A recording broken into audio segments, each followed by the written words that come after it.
Okay, we are now in Genesis 38, part 21. And we just read about how Tamar got impregnated by her father-in-law, playing the harlot. 21. Then he asked the men of that place, saying, "Where is the harlot who was openly by the roadside?" And they said, "There was no harlot in this place." So he returned to Judah and said, "I cannot find her." Also the men of the place said there was no harlot in this place.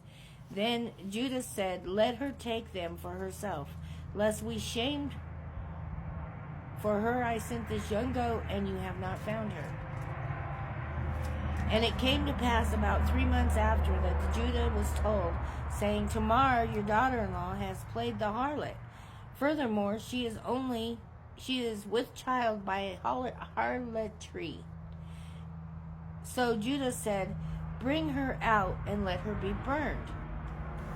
When she was brought out, she sent to her father-in-law, saying, "By the man to whom these belong, I am with child." And she said, "Please determine whose these are, the signet and cord and staff." So Judah acknowledged these and said, "She has been more righteous than I, because I did not give her to Shelah, my son," and he never knew her again. Now it came to pass at that time for giving birth, that behold, twins were in the womb. And so it was when she was giving birth, that the one put out his hand, and the midwife took a scarlet thread and bound it on his hand, saying, "This one came out first." Then it happened, so he drew back his hand, and his brother came out unexpectedly. And she said, "How did you break through? This breach be upon you." Therefore his name was called Perez. After his brother came out, who was scarlet thread on his hand, and his name was called Zerah. Now Joseph had been taken down to Egypt, and Potiphar, an officer of Pharaoh, captain of the guard, an Egyptian, brought him through the Ishmaelites who had taken him down there.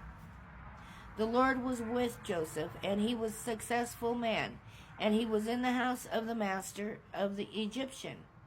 And his master saw that the Lord was with him, and that the Lord made all he did to prosper in his hands. So Joseph found favor in the sight and served him. Then he made him overseer of the house, and all that he had put under his authority. So it was from the time that he had made him an overseer of his house and all that he had, that the Lord blessed the Egyptian's house for Joseph's sake, and the blessing of the Lord was on all that he had in the house in the field.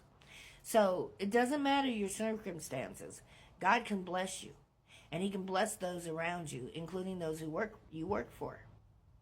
Thus he left all that he had Joseph's hand, and he did not know what he had accepted for the bread which he ate. Now Joseph was handsome in form and in appearance. And it came to pass after these things that his master's wife cast longing eyes on Joseph, and she said, "Lie with me." She liked Joseph. But he refused and said to his master's wife, "Look, my master's wife, look, my master does not know what is with me in the house, and he has committed all that he has to my hand." In other words, I'm not going to mess it up. My master's been good to me. "There is no one greater in his house than I, nor was he kept back anything from me but you, because you are his wife. How then can I do this great wickedness and sin against God?" So it was, and she spoke to Joseph day by day. Then he did not heed her to lie with her or to be with her. So he refused her every day. Every day she tried, and every day he refused her. But it happened upon this time, when Joseph went out into the house to do work, and none of the men of the house were inside, that she caught him by his garment, saying, "Lie with me." And he left his garment in her hand and fled and ran outside. She grabbed him by his garment, and he fled, and she still had the garment in her hand. And so it was, when she saw that he had left his garment in her hand and fled outside, that she called out the men of her house and spoke to them, saying, See, he has brought into us a Hebrew to mock us. He came into me to lie with me, and I cried out with a loud voice. She's trying to say that he assaulted her. And it happened, when he heard that I lifted my voice and cried out, that he left his garment with me and fled outside. Then she spoke to him with words like these, saying, The Hebrew servant whom you brought to us came to me to mock me. So it happened, as I lifted my voice and cried, that he left his garment with me and fled outside. So it was, when his master heard these words, which his wife spoke to him, saying, Your servant did me after this manner, that his anger was aroused. So now the master's angry because he thinks Joseph assaulted his wife. Then Joseph's master took him and put him into prison, and place where the king's prisoners were confined, that he was there in his prison. But the Lord was with Joseph, and showed him mercy, that he gave him favor in the sight of the keeper of the prison. And the keeper of the prison committed to Joseph's hand all the prisoners who were in the prison. Whatever they did there, he was doing. The keeper of the prison did not look into anything that was under Joseph's authority, because the Lord was with him, and whatever he did, the Lord made it prosper. So he even prospered in prison. It came to pass after these things, that the butler and the baker of the king of Egypt offended the Lord, king of Egypt, and Pharaoh was angry with his two officers, the chief butler and the chief baker. So he put him in a custody of the house of the captain of the guard. So he put him in custody of a house. So he took him out of the prison, and he lived with the guard. So God will give you favor no matter your circumstances. In the prison, the place was where Joseph was confined, and the captain of the guard charged Joseph with them, and he served them, so they were in his custody for a while. When the butler and the baker of the king of Egypt, who were confined in the prison, had a dream, both of them, each man's dream in one night, each man's dream with its own interpretation. And Joseph came in to them in the morning, and looked at them, and saw that they were sad.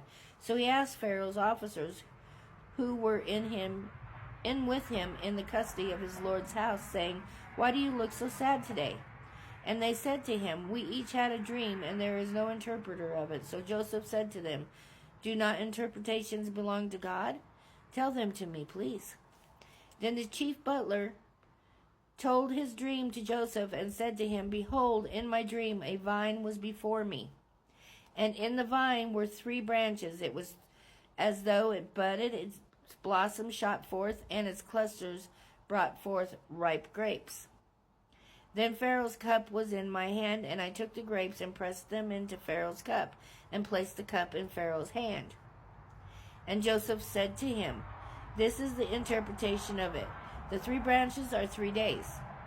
Now within 3 days Pharaoh will lift up your head and restore you to your place, and you will put Pharaoh's cup in his hand, according to the former manner, which you were the butler. But remember me when it is well with you, and please show kindness to me, make mention of me to Pharaoh, and get me out of this house.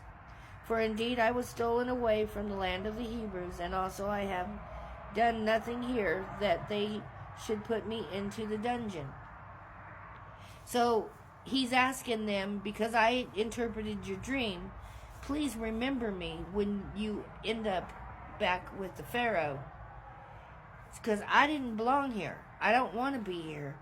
And I did nothing to be here. So when you go back to the Pharaoh and you are in his good graces, remember me so you can get me out of here. Hallelujah. God gave him so much favor throughout this whole situation. Stay tuned for the part 3.